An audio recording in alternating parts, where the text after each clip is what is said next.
오늘은 선생님과 수업을 해보도록 하겠습니다. 오늘은 우리 생애주기별 금융설계 방법에 대해서 공부해 볼 텐데요. 교과서는 154쪽, 그리고 수업 시간에 나누어준 학습지를 펴주면 되겠습니다. 9반 친구들은 여기 앞에 소단원 05, 무역억대가 우리 삶에 미치는 영향은 요거 아직 안 했잖아요. 이거는 우리 등교 시간에, 다음 주 등교 수업 시간에 하도록 하고, 이번 주 원격에는 6단원을 공부하면 되겠습니다. 이 주제의 학습 목표 살펴보겠습니다. 다양한 금융자산의 특징과 자산관리의 원칙을 이해하고 생애주기별로 금융설계를 할 수 있는 것이 이 단원의 학습 목표입니다. 그래서 우리는 자산관리의 의미를 살펴볼 거고요. 자산관리의 원칙에 대해서 한번 이야기해 볼 겁니다. 그리고 이런 다양한 금융자산이 있는데 금융자산의 특징 살펴볼 거고요. 생애주기라는 걸 배울 건데 이 생애주기에 요구되는 일, 과업이라는 게 있어요. 이 과업에 대해서 알아보고 생애주기에 따라서 금융설계를 해야 되는데 금융설계하는 방법을 알아야 되잖아. 그래서 금융설계 단계에 대해서 살펴보도록 하겠습니다. 자, 그러면 자산관리가 뭔지부터 한번 이야기해 볼까요? 자, 자산관리라는 거는 소득을 기초로 자산을 모으고 늘리는 계획을 의미합니다. 자, 여기 선생님 그림에도 보다시피 사람이 어떤 아빠인지 모르겠지만 남자가 이렇게 동전, 이거 씨앗인데 동전이야. 동전을 심었더니 물도 주고 비료도 주고 잘 늘려서 나중에 이렇게 지폐로, 돈꽃으로 만드는 아주 이렇게 위대한, 창대한 업적을 세우게 되는 거지. 이게 뭐야? 자산 관리가 되겠죠. 이 자산 관리를 이게 빗댄 은유적으로 표현한 이 그림을 한번 갖고 오면서 자산 관리의 의미를 한번 이야기해 보았습니다. 자, 자산 관리는 왜 필요할까요? 자, 그림을 보면 이게 우리 교과서에 나와 있는 생애 주기에 따른 수익과 지출 곡선인데요. 이 파란색 지출은 평생에 걸쳐서 이루어지는 걸 알 수 있지만 우리가 소득을 얻을 수 있는 기간, 즉 소득을 많이 벌어들일 수 있는 기간은 이렇게 한정되어 있습니다. 그렇기 때문에 우리는 자산 관리를 통해서 언제, 얼마나, 어떻게 소비하고 저축할지, 그리고 자산을 모을지 이런 계획들을 세워야 되는 거죠. 따지고 보면 우리가 저축할 수 있는 기간은 이 곡선에 따르면 요 기간밖에 없단 말이야. 이 기간만 유일하게 수입이 지출보다 많은 저축이 가능한 기간이야. 다른 기간은 저축하기가 어려워. 왜? 지출이 훨씬 더 많거든. 그럼 이 기간 때 충분히 저축해서 저축한 자산을 바탕으로 또 늘려가지고 노후에도 편안하게, 그리고 요때 마이너스 된 것도 줄여서 마이너스 된 것도 갚고 현재도 즐겁게 이렇게 생활할 수 있어야 되는 거겠죠. 그래서 자산관리가 그래서 필요하다는 거야. 자, 우리는 이 곡선을 비춰보면 우리 지금 여기에 있는 거잖아. 요 시기에 우리는 지금 마이너스 구간이란 말이야. 지출이 더 많은 구간이야. 그럼 우리는 어떤 자산관리를 해야 되겠어? 수익과 지출을 제대로 합리적으로 관리를 해서 이 마이너스를 줄일 수 있는 그런 방안들을 고려해 봐야 되는 거겠죠. 그래서 이게 시기에 따라서도 우리가 해야 될 자산관리 계획들이 다 다르다는 걸 알 수 있습니다. 자, 그럼 자산관리의 원칙을 한번 볼까요? 세 가지가 있는데요. 안전성, 수익성, 유동성입니다. 우리 학습지에 유동성이 있어야 될 자리에 안전성이 써 있는 걸 볼 수 있을 거야. 그거 유동성으로 바꿔주시고 수업 들으면 되겠어요. 안전성이라는 거는 투자 자산의 가치가 안전하게 보호될 수 있는 정도입니다. 즉, 원금과 이자가 보전될 수 있는 정도를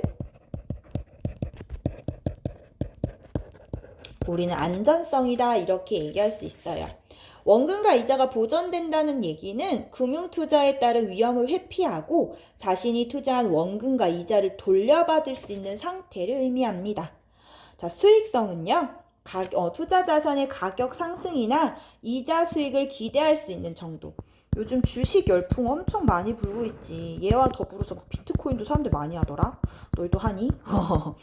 자, 이거 왜 하는 거야? 뭐를 많이 기대하고? 그래, 수익률을 엄청나게 기대하고 우리 주식이나 비트코인 하는 거지. 하지만 얘는 뭐 어때? 인생 나락으로 빠질 수 있어. 그 얘기는 뭐야? 원금도 다 날려버릴 수 있는 원금 손실의 가능성이 매우 높은 안전성이 낮은 상품인 거죠. 우린 지금 여기서 도출해낼 수 있는 거는 수익성과 안전성은 서로 방향이 반대라는 거야. 자, 그 얘기 뒤에 가서 또 한번 해보겠습니다. 세 번째는 유동성입니다. 보유 자산을 현금화할 수 있는 정도라고 얘기했어요. 부동산은 땅이나 건물을 얘기하는데요. 내 자산, 내가 보유한 자산이 다 부동산이라고 해볼까? 당장 지금 내가 현금이 필요해. 현금이 필요한데 이 부동산을 보유하면 바로 현금으로 바꿀 수 있을까요? 쉽게 현금으로 바꾸기 어렵겠죠.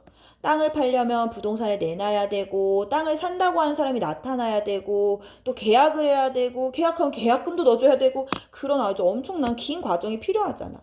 얘는 바로바로 현금화할 수가 없어. 유동성이 낮은 상품인 거야.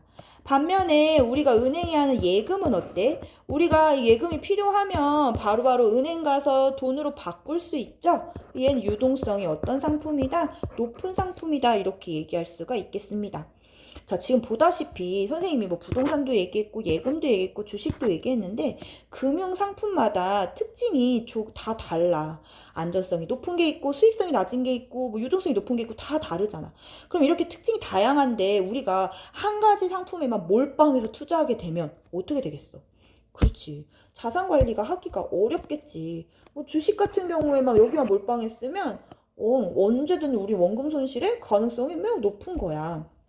부동산에만 몰빵하면 당장 내가 현금이 필요한데 현금을 얻기가 어렵고 그래서 우린 뭐를 해야 된다? 분산 투자를 해야 된다라는 얘기예요. 그래서 분산 투자에 대한 격언이 여기 나와 있어. 내가 이거 주석을 지우는 방법을 여기서 바로 지우는 방법을 아직 터득하지 못해서 바로 다시 자, 달걀을 한 바구니 담지 말라라는 이런 격언이 있는데 이 격언은 분산 투자의 중요성을 강조한 말이다라는 게 나와 있어. 달걀 한 바구니 담으면 어떻게 돼요? 막 들고 다니면서 달걀 다 깨지겠지. 그치? 달걀을 이렇게 나누어 담아야겠죠? 그 분산 투자의 중요성이라고 보면 되겠지. 왜? 안전성이 높으면 수익률이 낮고 수익성이 높으면 안전성이 높다. 방금 위험성이 높다. 방금 했던 얘기죠. 따라서 자신의 투자 자금을 특정 자산에 몰아서 투자하는 것보다 다양한 포트폴리오를 구성하여 분산 투자하는 것이 필요하다라고 얘기합니다. 포트폴리오가 뭐야? 얘 이제 서류 가방을 의미하는 거잖아. 금융에서는 내가 가지고 있는 자산 목록을 얘기해. 자산 목록. 그럼 이 자산 목록을 어떻게 하라는 얘기죠? 다양하게 구성해라 라는 거겠죠. 왜? 방금 본 것처럼 교과서에 나와 있어. 자, 고수익, 수익성이 높으면 고위험, 즉 안전성이 낮다. 저수익, 수익성이 낮으면 저위험, 위험성은 어떻다? 높다. 정기예금 같은 상품이 그렇대. 얘네들의 관계는 서로 등 돌리고 있네. 서로 반대지 방향이 어떤 관계라고? 상충 관계이기 때문에 분산 투자가 필요하다라는 얘기입니다. 자, 그러면 다양한 금융자산 살펴보겠습니다. 자, 예금과 적금인데요. 여기 밑에 요구 불예금이라는 얘기도 나와 있네. 자, 예금과 적금. 여기서 말한 예금은 정기예금과 정기적금을 얘기해. 기간이 정해져 있다는 얘기지. 자, 이런 얘기하는 거고 얘네들을 합쳐서 저축성 예금이다 이렇게 얘기해. 그 요구 불예금과 이 저축성 예금을 합쳐서 우리는 큰 의미로 예금 이렇게 얘기합니다. 좀 이해했어요? 그럼 우리가 이제 얘기하는 예금에 대해서 한번 살펴보겠습니다. 자, 예금이라는 건 일정 금액의 돈을 계약 기간 동안 맡겨두고 이자를 받는 거라고 얘기해. 선생님이 이용하는 이 농협에 가서 예금 상품을 한번 갖고 와봤는데요. 예치 기간을 미리 약정하고 예를 들면 2년 동안 제가 이 돈을 예치하겠습니다. 자, 만기가 되면 2년이 지나면 이 2년이 지나면 제가 예입한 돈, 미리 부어둔 돈하고 이자를 주세요 라는 게 뭡니까? 예금, 정기예금입니다. 자, 그래서 여기 이자 지급 방법이라는 얘기가 나와 있잖아요. 그러면 우리가 예금이라는 거는 이제 알 수 있는 거는 두 가지를 알 수 있는 거야. 첫 번째는 만기가 정해져 있고요. 그 다음에 또 뭐 있어요? 두 번째는 네, 만기가 되면 원금과 이자를 받을 수 있어요. 하나 더 있어요. 예금자 보호가 돼요. 여기 예금자, 여기 보호금융 상품이란 얘기가 되어 있잖아요. 그래서 보면 예금자 보호법에 따라 최고 5천만 원을 보호받을 수 있습니다. 라는 예금자 보호 상품입니다. 뭐에 따라서 여기 나와 있는 예금자 보호제도에 따라서 원금을 보전할 수 있는 그런 상품이라는 겁니다. 이게 뭐예요? 바로 예금입니다. 그러면 이 정기예금의 수익 형태는 뭐가 되겠어요? 이자가 되겠죠. 또 만기가 있습니다. 자, 두 번째는 정기적금입니다. 자, 적금인데요. 적금은 일정 금액을 계약 기간 동안 매달 납입하여 이자를 받는 거다. 아까는 제가 2년 동안 예입 100만 원을 넣어놓고 예치해놓고 2년 뒤에 이자랑 이 100만 원 받을게요. 이거였는데 이제 적금이라는 거는 여기 나와 있어. 또 지워야겠지. 내가 잉크 주석 못 준다고 했잖아. 적금이라는 건 자, 일정 금액을 뭐 예를 들면 30만 원을 정기적으로 한 달에 한 번 자, 적금하는 거. 적립하는 경우 그 일정 기간 동안 있네. 뭐 예를 들면 2년. 2년 동안 제가 30만 원을 한 달에 한 번씩 넣을게요. 그리고 만기가 되면 제가 부은 돈에다가 이자 같이 주세요. 하는 게 뭐예요? 이게 바로 적금이라는 거야. 그래서 적립식 예금이다 해서 적금 이렇게 부르는 거예요. 그럼 얘도 알 수 있는 거. 만기가 있네요. 또 얘는 수익 뭐예요? 이자를 받아요. 하나 더 있습니다. 뭐예요? 예금자 보호를 받을 수 있는 예금자 보호제도가 적용되는 상품입니다. 그럼 예금자 보호제도가 도대체 뭐예요, 선생님? 예금자 보호제도라는 거는 우리 학습지에도 있고 교과서에도 있습니다. 선생님이 교과서를 보면서 예금자 보호제도 이야기해 보도록 하겠습니다. 자, 예금자 보호제도라는 거는 금융기관에서 예금 지급 불능 상황이 발생할 때 국가가 5천만 원 범위에서 지급을 보장하는 제도입니다. 원금이 보전이 되는 거죠. 자, 뭐에 대해서? 예금에 대해서 보호해주는 제도를 얘기합니다. 아까 예금은 정기예금, 정기적금 포함된다고 했잖아. 그러니까 우리는 예금이나 적금은 이 예금자 보호제도에 보호를 받는 상품이야. 그러니 원금을 보전받을 수 있어서 뭐가 높다? 안전성이 높은 상품인 거죠. 그럼 뭐는 낮겠어? 그렇지. 수익성은 낮은 상품이 되겠지. 선생님, 저는요, 정기 예금도 없고요, 정기 적금도 없어요. 근데 저는 계좌 있는데요? 은행 계좌 있는 건데요? 그것도 예금이라고 하던데요? 여러분들이 갖고 있는 그 은행 계좌에 있는 예금은 요구불예금이에요. 요구불예금이라는 건 입출금이 자유로운 예금으로 수시로 돈을 맡기거나 찾을 수 있는 예금을 얘기해. 나도 요구불예금 갖고 있어. 거기서 카드값도 빠져나가고 거기서 뭐 누구한테 돈을 빌려주면 거기로 이제 그 통장으로 돈을 보내달라고 하기도 하고 또 만약에 돈이 필요하면 수시로 찾기도 하고 그게 요구불예금이야. 그럼 얘는 일정 기간 동안 돈을 맡겨두는 건 아니잖아. 또 일정 기간 동안 내가 돈을 납입하는 것도 아니지. 그렇기 때문에 뭐가 낮다? 다른 이런 예금 상품에 비해서 이자율이 낮은 편입니다. 이런 걸 뭐라고 해? 요구불예금이라고 해요. 자, 알아두는 하나의 상식이겠죠? 자, 두 번째는 이제 주식입니다. 자, 주식은 주식회사가 사업 자금을 조달하기 위해 투자자에게 돈을 받고 발행하는 증서. 이게 바로 주식입니다. 그러면 주식이라는 거는 우리 기업의 가치를 보고 투자해주세요. 이렇게 되는 거지. 그럼 주식에 투자한 사람은 뭐가 되는 거야? 방금 얘기했다시피 투자자가 되는 거겠죠. 아이고 넘어가 버렸네. 아이고 넘어가 버렸어. 아니야 이거 아니야. 다시 앞으로. 투자자가 되는 거지. 그러면 이제 한 배를 탄 사이인 거야. 기업하고 투자자는 한 배를 탔어. 망해도 같이 망해. 그 얘기는 원금 손실의 가능성이 존재한다는 거죠. 뭐 그런 얘기 하잖아. 내가 가진 주식이 휴지 조각이 됐어. 그거 뭐야? 기업이 망했어. 망해도 돈을 돌려받을 수 있어? 없어? 없어. 왜? 나는 그 기업에 투자를 했거든. 그 원금 손실의 가능성이 있다. 즉 어떻다? 안전성은 낮다. 하지만 수익성은 얼마나 높은 상품이다 라는 거를 알 수 있어. 그러면 얘는 내가 투자했으니까 그 기업의 경영에 참여를 한 거야. 일정 부분. 기업의 주인이 된 거라고. 그럼 기업에서 잘 그 투자 자금으로 그 주식으로 잘 운용해서 수익이 나게 되면 이윤이 나게 되면 기업이 이윤이 나게 되면 투자자한테 감사합니다 하고서는 어떤 은혜를 줘야겠지. 은혜에 대한 보답을 해야겠지. 그게 뭐야? 배당금인 거야. 어떤 기업이 그 주식을 받아서 투자 자금을 받아서 이윤을 남겼을 때 이 투자자에게 일정 금액 나누어 주는 걸 우린 배당이라고 해요. 그래서 주식에 투자하면은 우리는 배당을 받을 수 있습니다. 또 뿐만 아니라 이 기업의 가치를 보고 사람들이 주식을 사고 팔기도 해. 이거 바로 이거 사람들이 많이 보는 표잖아. 뭐 아무튼 출근인가? 거기서 보니까 뭐 그 회사원이 제일 먼저 확인하는 게 이 주식 이거 표더라고. 요거 파란불이 됐나 빨간불이 됐나가 엄청 중요하더라고. 다 파란불이면 그날은 기분이 안 좋아. 주식이 하락했기 때문에. 그래서 이렇게 주식이 하락하고 주식이 올라가면은 주 사고 파는 사이에서 뭐가 발생할 수 있다? 시세 차익이 발생할 수 있다라는 거예요. 그래서 주식의 수익 형태는 배당금과 시세 차익이 있다라는 거 알아두시면 되고, 얘는 뭐가 높다? 그렇지, 수익성은 높다. 하지만 뭐는 원금 손실의 가능성이 있어서 안전성은 낮다. 이렇게 알아두시면 되겠습니다. 기업이 돈이 필요할 때 이렇게 투자자한테 투자를 받을 수도 있는데 또 있어. 채권을 발행해서 돈을 빌릴 수도 있습니다. 자, 세 번째는 채권이에요. 자, 채권은 아까 기업이 방금 자금을 빌리기 위해서 발행한다고도 했지만 정부나 공공기관도 이 채권을 발행할 수 있어요. 금액이나 금리, 만기 등을 표시해서 발행하는 증서가 채권인데요. 자금을 빌렸어. 그러니까 나는 이제 투자자가 아니라 채권자가 되는 거야.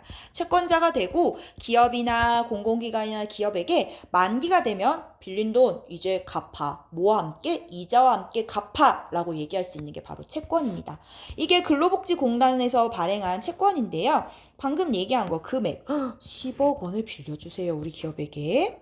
그리고 금리, 이자는 7.6%예요. 제가 이 이자 만기가 될 때 이 상환일에 드리겠습니다. 라는 게 바로 채권입니다.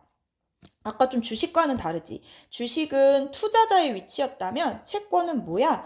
채권자의 위치에서 이제 그 기업의 채권자의 위치가 되는 거야. 기업한테는 우리가 이게 뭐다? 채권입니다. 채권은 여기 보니까 이자가 있네. 그럼 얘는 이자를 받을 수 있는 상품이야. 하나 더 있어. 이 채권이 만기가 도래하기 전까지 사고 파는 게 가능합니다. 채권은. 그러면 사고 팔면서 뭐가 발생한다? 시세 차익이 발생합니다. 자, 그럼 두 가지의 운용 형태, 수익 형태가 나와 있겠죠. 운용 형태가 아니라 수익 형태, 이자와 시세 차익이 발생한다. 그리고 대체로 신용 등급이 높은 곳에서 발행하기 때문에 주식에 비해서 뭐가 높다? 안전성은 높다. 이렇게 나오겠죠. 자, 이게 바로 채권이었습니다. 우리 교과서에 있는 건 세 가지 금융상품이었는데요. 학습지에 나와 있는 다양한 금융자산 조금 더 알아보겠습니다. 펀드입니다. 펀드 많이 하죠. 펀드라는 거는 투자자들로부터 모은 자금을 전문 운용기관이 주식이나 채권 등에 투자하여 그 결과를 투자자들에게 돌려주는 간접 투자 상품입니다. 여기서 펀드 그 회사 홈페이지에 가보면 뭐 A, 뭐 B, 뭐 C 이렇게 해가지고 뭐 주식형 상품 또는 뭐 채권형 상품, 뭐 주식, 채권, 혼합형 상품 이렇게 상품을 딱 구성해놨어. 그걸 보고 자기가 A 상품 혹은 B 상품에 이렇게 투자를 해. 그러면 그걸 가지고 투자 자금을 모아서 이제 펀드 매니저라고 하잖아. 이 펀드 매니저들이 자기가 구성해놓은 그 상품들에 이렇게 직접 투자를 해가지고 막 수익을 내는 거야. 그 수익을 낸 걸 일정 부분 자기한테 수익을 내면은 그 수익을 펀드에 투자한 사람들에게 돌려줍니다. 그래서 운용 수익이 수익 형태가 되겠죠. 이런 것들이 펀드야. 간접 투자 상품이죠. 나와 있네. 어디에 얼마만큼 투자하느냐에 따라서 주식형, 채권형, 혼합형으로 구분할 수 있다. 하지만 얘는 주식과 마찬가지로 뭐가 있다? 원금 손실의 가능성이 있다라는 거. 펀드 역시. 얘는 되게 수수료를 많이 떼더라고. 그러니까 내가 직접 투자하기 어려우니 이제 전문가한테 맡긴 거잖아. 맡기고 수익 나면 그 일부 저한테 주세요. 수익 나면 저한테 주세요. 이거잖아, 펀드가. 근데 이제 돌려줄 때 펀드 매니저가 때는 대신해서 상품을 이렇게 운용해줬으니까 수익률 수수료를 많이 떼더라고. 그래서 펀드는 좀 잘 봐, 얘들아. 원금 손실의 가능성이 있다라는 겁니다. 네, 보험이죠. 보험은 왜 드는지 알아. 왜 드냐면 화재, 질병, 사고 등 미래에 발생할 수 있는 위험에 대비하기 위해 보험사에게 보험료를 납부하고, 그리고 내가 위험에 당하면 그 위험에 따라서 보험을 들어놨으면 거기서 보험료를 받는 거죠. 그래서 위험 대비하는 금융상품이다. 이런 게 나와 있어요. 연금은 뭐예요? 연금은 노후에 소득이 감소하니까 그거에 대비하여 안정적인 생활을 보장하는 금융상품을 의미합니다. 그래서 정부가 운영하는 게 뭐야? 국민연금. 기업에서 운영하는 거 퇴직연금. 그리고 어떤 금융상품에서도 이런 연금 상품을 운영하기도 합니다. 이건 나중에 이제 내가 지금 부어놓고 이제 나이 일정 노후가 되면 뭐 65세 이상이 되면은 내가 부어둔 돈에다가 조금의 이자를 보태서 매달 얼마씩 받는 그런 금융상품이 연금이 되겠죠. 자, 이렇게 해서 우리 금융상품 살펴보았습니다. 자, 이제는 생애 주기에 대해서 한번 살펴볼 텐데요. 생애 주기라는 건 시간의 흐름에 따라 변해가는 삶의 모습을 단계별로 나타낸 것입니다. 그래서 생애 주기는 크게 아동, 청년, 중장년기, 이제 노년기로 구분을 합니다. 자, 보면 여기 과업이라는 게 나와 있어. 아동기는 여기 10세에서 20세 요 사이를 얘기하는데, 아동기 때는 이제 우리가 경제적으로 독립을 하고 나중에 이제 뭔가 경제 생활을 할 준비를 해야 되잖아. 그러면 내가 어떤 직업을 가져야 될지를 고민해 봐야겠지. 그 진로를 탐색하는 게 이때 주요 과업이 될 거예요. 자, 그리고 이제 청년기와 중장년기가 되면 뭐를 해야겠어? 청년기에는 취업이나 이제 결혼 이런 것들에 대한 자금을 마련을 해야 될 거고, 또 자녀 양육, 주택 마련, 자녀 결혼 이런 것들에 대한 준비를 또 해야겠지. 또 뭐를 해야 돼? 노후 대비도 해야 될 겁니다. 그런 것들이 우리의 과업이 되겠죠. 그리고 마지막으로 이제 노년기가 되면 노후 생활, 이게 뭐야? 이제 생애에서 마지막 시간이겠지. 이 마지막 시간을 의미 있게 보내도록 하는 것들이 과업이 되겠죠. 뭐 건강 관리를 한다든지, 의미 있게 보낸다는 게 뭐 건강 관리를 한다든지, 또 운동을 한다든지, 그다음에 가족들과 시간을 보낸다든지, 이런 것들이 의미 있는 것들이겠죠. 의미 있는 것들이겠죠. 의미 있게 보내도록 이렇게 과업이 요구된다라는 걸 알 수가 있습니다. 그러면 이 발달 과업에 따라서 우리가 해야 될 일들도 생애 주기별 금융 설계 방법도 다 달라지겠죠.